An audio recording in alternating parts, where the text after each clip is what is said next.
That's not Next up, we real. got a 13-minute and 36-second match between Kurt Angle and Eddie Guerrero. And if that gets your interest, it should. Two of the very best that ever did it. 3 stars is what Wade Keller would give it. He said it was a strong 3-star match that was mat-based and focused on Angle working over Guerrero's ankles.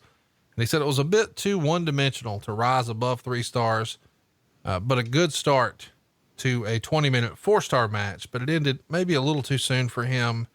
And there's supposed to be a tap out win with an ankle lock. And that happens right after Guerrero has scored a near fall with a frog splash. So we see the finishes from both guys. Frog splash doesn't get it done. Ankle lock does. It's a rematch really of the WrestleMania 20 match.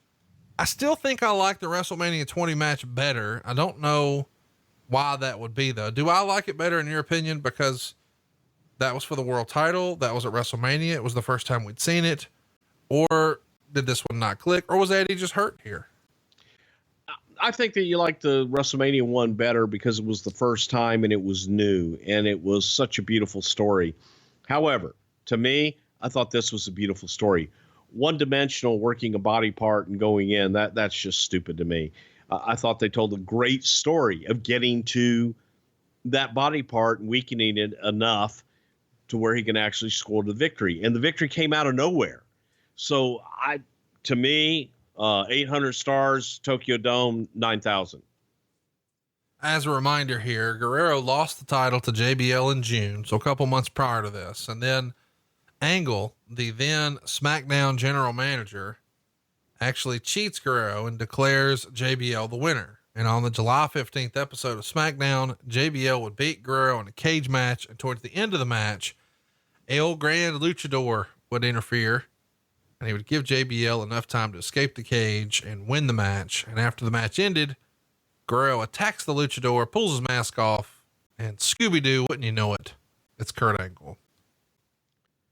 Kurt Angle was El Gran Luchador? El Grande Luchador. Say it like you did WrestleMania or Royal Rumble 97. El Gran Luchador. No, you're like rolling R's and shit. Come on. El Grande Luchador. There you go. Thank you. You're like my personal little voice box, over on What Happened When Tony has went out and got this awful gadget where he just presses buttons and there's like crowd applause and shit like that. I don't need that. I can just call spots and boom, you're there. El Gran Luchador. El Gran Luchador. Well, that's the Alabama version.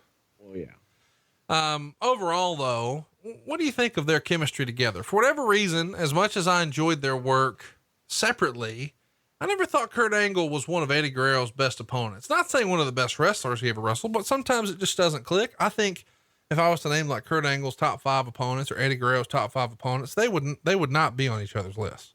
They would be on mine. Yeah. Really? They had times where they clashed, but it felt real. And that's what I liked about it because there was an air of authenticity to it. And there was a realness to all their matches. There was a professional rivalry and there was a little bit of a shooter rivalry in there too. Cause Eddie was an amateur and Kurt Angle's the best in the world. So you always want to, try your luck with the best. So, but to me, that's what made their matches so magical.